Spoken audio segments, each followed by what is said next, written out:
天气越来越热，食欲也是阴晴不定，唯独对饺子包子欲罢不能。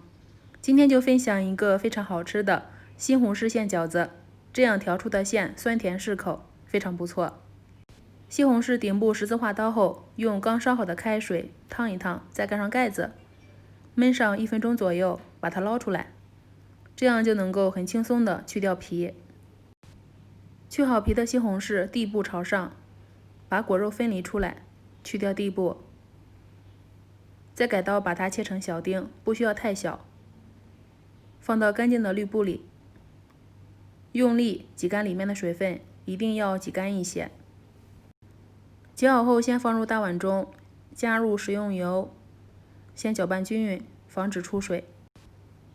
碗中400克面粉，加入1勺食用盐，用挤出的西红柿水210毫升和面。饺子面不需要和太软，尤其是水饺，反而偏硬一点会更好吃。揉光好后，把面团翻过来，底部收圆，醒面30分钟，记得盖上盖子，防止风干。接下来把泡发的木耳用清水冲洗干净，水开后下进来，焯水3分钟左右，然后控水捞出，放在一边。再准备5个鸡蛋，先打入碗中，鸡蛋里面要多加点食用盐，这样后面调馅的时候就不需要再加了。油锅烧热，把鸡蛋液倒进来，用筷子迅速搅成鸡蛋花。鸡蛋花一定要炒得老一点，这样可以吸收西红柿里面的水分。再把控干水分的木耳切成末，全部放在一起。想好吃还需要再加点葱花，切好后也加进来，再把放凉的鸡蛋也加进来。现在开始调馅，加入1小勺白胡椒粉、1勺白砂糖、1大勺的番茄酱。加番茄酱可以增加馅料的粘稠度，再加入鸡汁、蚝油。如果盐味太大，还可以加点食用盐。总之还是少吃一点盐吧。取出面粉不用揉，撒上干粉。